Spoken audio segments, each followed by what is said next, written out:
Hola de nuevo. Hoy vamos a platicar sobre la Haemophilus influenza, ¿de acuerdo? Haemophilus influenza, entonces, es un bacilo pequeño, pleomórfico, gram negativo. Es de las primeras bacterias que vamos a ver que son gram negativas. Y esta es el segundo bacilo que nosotros conocemos. El primero es Mycobacterium tuberculosis, no se tiñe por gram, se tiñe por Sil-Nielsen, es VAR positivo, ¿de acuerdo? Haemophilus influenza es un bacilo pequeño que este se tiñe por gram y ese será gram negativo. Quiere decir que va a ser de color rojo, ¿ok? Es pleomórfico. ¿Qué quiere decir que sea pleomórfico? Pleos, diferentes formas, ¿ok? No tiene una característica definida, como decir, está en cadenas, es redondo, está en racimos de uvas, ¿ok? Es pleomórfico, o sea, es un bacilo, pero toma diferentes formas, como, ¿cuáles formas? Como un bastón de Navidad, como en algunas ocasiones como un alfiler, en otras ocasiones como una aguja. No tiene una forma definida.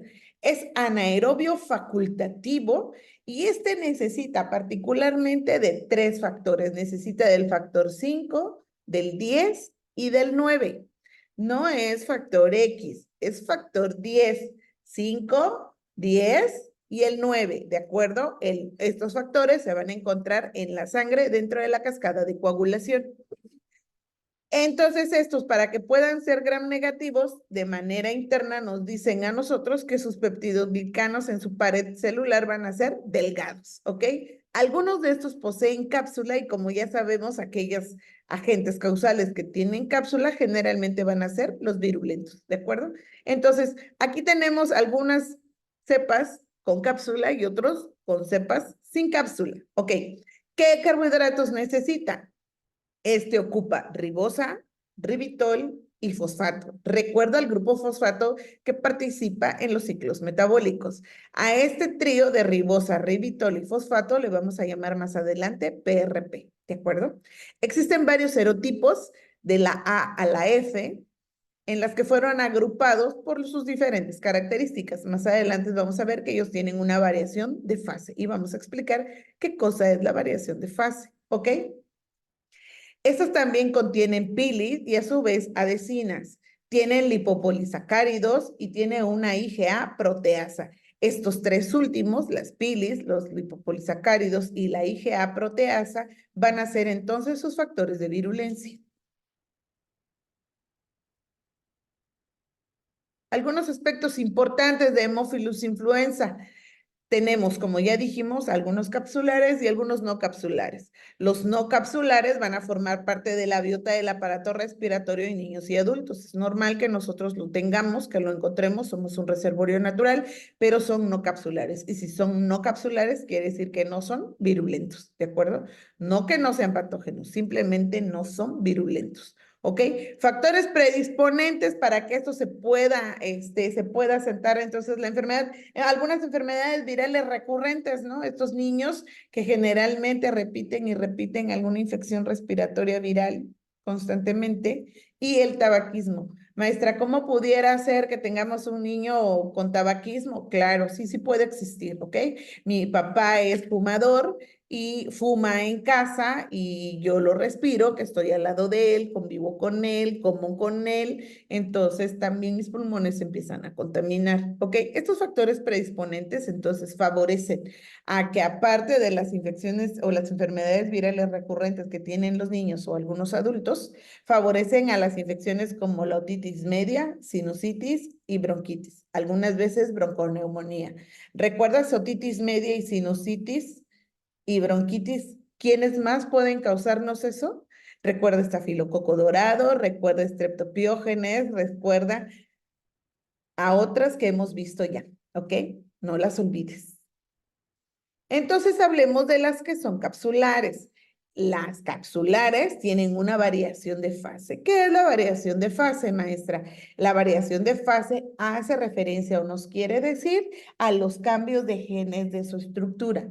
¿Te acuerdas de la capacidad de la proteína A de estafilococo dorado? Que le podía cambiar a la combinación a la chapa de la llave que platicábamos nosotros en clase. De la misma manera, esta variación de fase reacomoda los genes de la bacteria para que pueda ayudarse a defender para evadir la respuesta inmune. En el caso de estafilococo dorado, la proteína A lo hacía para la respuesta inmune y para los antibióticos, ¿te acuerdas? Y aquí sí, solo sí va a ser para defenderse contra la respuesta inmune. Entonces, la variación de fase es más que el no es más que el acomodamiento de estos genes para que se pueda defender de esta respuesta inmune. Ya hablamos sobre la capacidad que tienen de la adhesión mediante de las pilis. Recuerda que las pilis se encuentran en la pared celular. Este mecanismo de unión del bacilo a las células epiteliales, específicamente a las células de la orofaringe, mediante la variación de fase. Estas pueden ir cambiando para que ellas se puedan adaptar a este nuevo hábitat. Recuerda, aquello que se puede adherir para que pueda empezar su patogenia, ¿ok? Los lipopolisacáridos dañan el epitelio respiratorio, deteriorando el movimiento ciliar. ¿Cuál es la función del epitelio ciliar? Recuérdalo, ¿ok? Entonces, si hay un deterioro de esto, nadie los va a poder expulsar, si no se van a poder mantener en la parte del orofaringe, ¿ok? Y la IgA proteasa, bueno, esta IgA proteasa entonces va a degradar o va a luchar contra la IgA de las mucosas a nivel de la bisagra, ¿ok? Entonces quiere decir que no van a haber esas mucosas, esa capacidad de moco que platicábamos en clase. ¿Te acuerdas cuando lo lanzábamos así? ¿Ok? No va a tener esa capacidad de formar ese moco, entonces al no haber quien lo sostenga, quien lo trate de detener, pues va a tener libre el camino, ¿de acuerdo? Me pasé. Hablemos de la respuesta inmune. La respuesta inmune en su mecanismo, ya dijimos, como son capsulares, tiene la capacidad antifagocítica, bien importante que no me olvido jamás.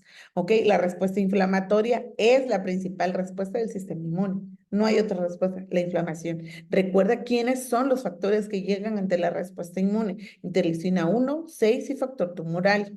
¿Sale? De necrosis tumoral. La inmunidad con la Haemophilus influenza del grupo B, que esa es la patógena, esa es la capsular, funciona como anticuerpo contra el PRP. ¿Te acuerdas qué cosa era el RP? Son los carbohidratos que utiliza, ¿ok? Entonces, ¿qué funcionan como bactericidas con presencia del complemento? Ok, entonces la inmunidad refiere que necesita el sistema del complemento para que puedan ser bactericidas contra ellos, contra los carbohidratos que tiene esta bacteria, ¿de acuerdo? Entonces, al anticuerpo, ¿a quién va a buscar? A los carbohidratos con la ribosa, a este complejo PRP, para que pueda hacer su efecto bactericida. Algunos aspectos clínicos, hablemos de la influenza no capsular. Es un agente causal de otitis media, sinusitis y bronconeumonía. Recuerda cuáles otros causan también estas mismas patologías. La influenza, entonces, la Haemophilus influenza, es la capsular, es poco frecuente en el aparato respiratorio superior. ¿En dónde se pueden dar? Solo en niños que no estén vacunados. Entonces, ¿cuál pudiera ser el método de prevención? La vacuna, ¿de acuerdo? Diagnóstico de laboratorio, tratamiento y prevención, búsqueda de antígenos de Haemophilus influenza del grupo B. ¿Cómo lo vamos a buscar? A través de un cultivo, ¿ok? Tratamiento, cefuroxima y ceftriaxona. Generalmente los pacientes responden a este tratamiento a las 48 horas se observa la mejoría y el tratamiento se debe extender de 10 a 14 días, ¿ok? Y la forma de prevención, pues ya dijimos, ¿no? Justamente esta vacunación contra los antígenos capsulares de Haemophilus influenza del grupo B. Listo. Si no hay más dudas, preguntas o amenazas, chao, los veo en el salón de clase, ¿ok? Bye.